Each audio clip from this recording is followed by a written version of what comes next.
Fit in 10 Nation, it is day 28, officially 4 weeks in. And this is a monumental point in the challenge, and I'll talk about that more tomorrow. Let's get to more of your feedback. I'm going to talk about some cold shower effects here in 1 second. But yesterday I kind of brushed over this, and I just want to bring it up again about somebody who's prioritizing their cardio because they said if they leave it until the end of the day, they stress about it. Listen, I am the exact same type of person. If I don't do cardio in the morning, it's probably not going to happen. Just highly unlikely that it will happen.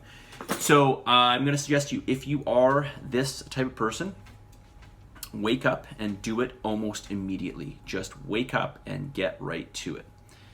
Okay? That's what I'm going to suggest. Prioritizing rest. 7 hours a night. Yeah, I went through that yesterday. And of course, the meal planning. This is really good. This person says they plan 2 to 3 days ahead. So take note, everyone. This person is planning 2 to 3 days ahead. Amazing. Okay? You gotta plan. If you fail to plan, you plan to fail, right? All right. Remember that saying? A couple weeks ago. All right, cold shower effects. Is it worth it? All right, this is an interesting one. So it really depends what you're using a cold shower for. I used to do cold showers because it was supposed to be good for muscle recovery. But I recently learned, and this is relatively new data, that cold showers actually blunt the adaptation of your training, which means that if you are training and you're trying to get the most out of your recovery so the muscle will strengthen, that your nervous system will adapt, cold showers actually blunt this effect. It has a negative effect. I can't remember the exact science behind it, but it appears that is the case, and this is coming from very reputable sources. Cold showers are good if, what would be an example when you'd want to take a cold shower? When you'd want to feel like you're more recovered. If you were doing, let's say, a multi-day event. So let's say, I don't know, the one that comes off the top of my head is probably one that you're not going to relate to, but in strongman competitions, they are like several days in a row. So they do a couple events, and then they rest, and then the next day they do a couple more events. In this case, these guys would really do well with doing a cold shower at the end of the day, I would think, because it will help them to feel better the next day. I will tell you, though, that whenever you take your body out of homeostasis, or you can kind of think of it as balance. So in the case of making your body, bringing down your body temperature, your body has to fight to bring it back up. Cold showers will do this, obviously, especially if you stand in them for quite a while. And this will elevate your BMR. Okay, now how much? Probably not that much. But everything does count. Okay, the same thing when you're overheating. When you're overheating, your body's trying to bring down that temperature. It's got to do work to do that. So anything that's bringing your body out of homeostasis, this will help to raise your BMR. Okay, at least to some degree. I guess really the question is how much. I will say this, when I used to cold shower, I would stand in the cold shower for at least, and I'm talking like the shower is on as cold as possible. I would try to stand as long as I could, which was usually around 8 minutes. And by about 8 minutes, I would start shivering. Like, you know, that shivering where you can't almost control it. And I'd be like, all right, let's get out. And I would literally actually be cold, like pretty cold for like half an hour. So my body, like my core temperature was really fighting at that point. It was only 8 minutes, okay, maybe 10 minutes. I tend to do things, I'm a bit of an extremist. Generally speaking, in some ways. Anyways, enough about me. So if you're doing it for recovery, yeah, you might have the feeling that you've recovered more, but I wouldn't do it as an overall recovery tool. Eat and sleep, that's your recovery. Okay, and I'm assuming that's why you're asking, recovery. Next. How many for time? Good time. Good. I didn't waste time in the beginning. Name something specific you can improve upon for the following week.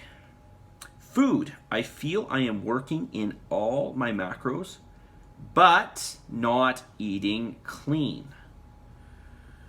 Clean. This person put it in quotes. I do love cooking and flavors. Is it important to eat food that is simple, or to account for all the macros? I don't know why this is an or question. I would say it's arguably important to eat simple and to account for all macros.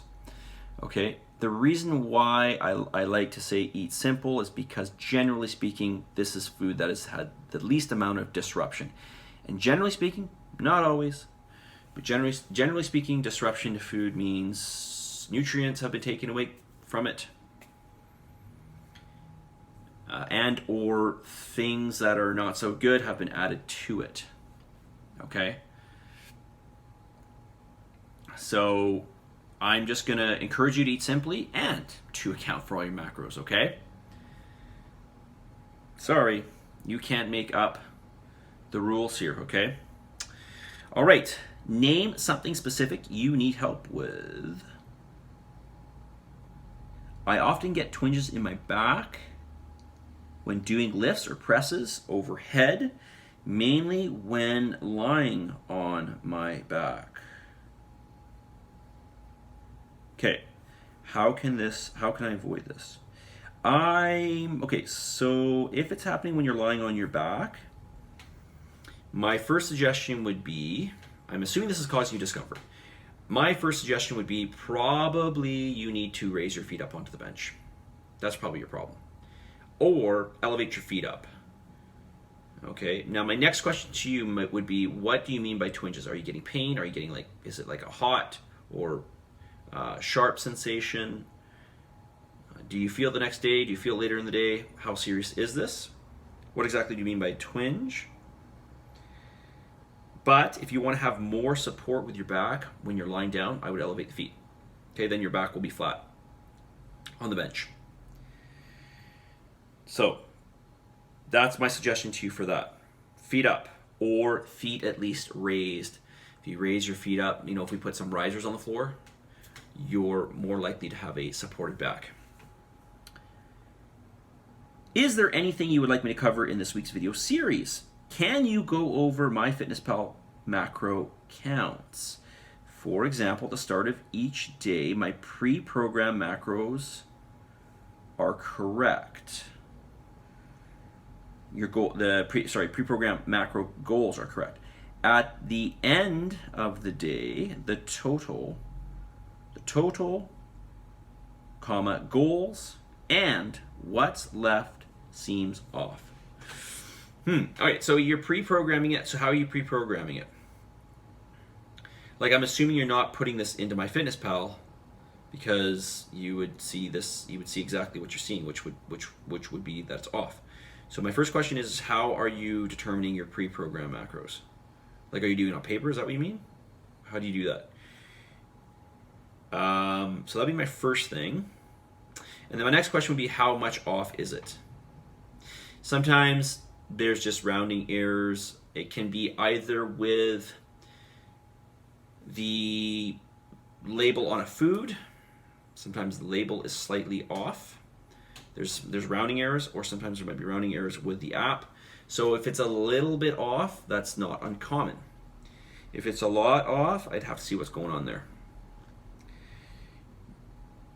Sometimes, and we've seen this before, sometimes when there's a disconnect between your macros and the calories, something's been entered in with incorrect macros or incorrect calories maybe. All right, message of the day.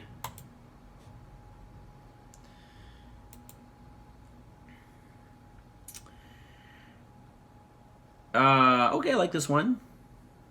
It's a pretty decent one. Not one of my faves, but definitely it's meh. 7.5 out of 10, I'd say. Focus. Maybe 8 out of 10. Focus. Focus, focus, focus. Focus. It's actually an acronym for what I'm about to say. Follow one course until successful.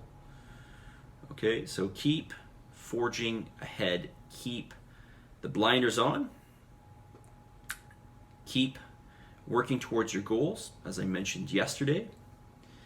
If something isn't working, investigate what you're doing first and foremost before throwing it out.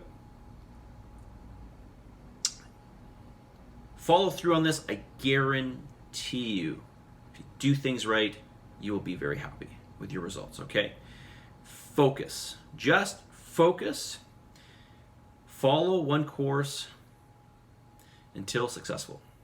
Follow one course until successful, okay? Positive energy, positive vibes, believe in yourself, and for the love of humanity, give some gratitude. You ought to be thankful for everything you have. You have no good reason not to be, unless something like really catastrophic, like serious in your life has happened. In that case, my thoughts are really with you, okay? But I don't think that's happening to anybody, okay? We'll talk to y'all soon. Have a wonderful day 28.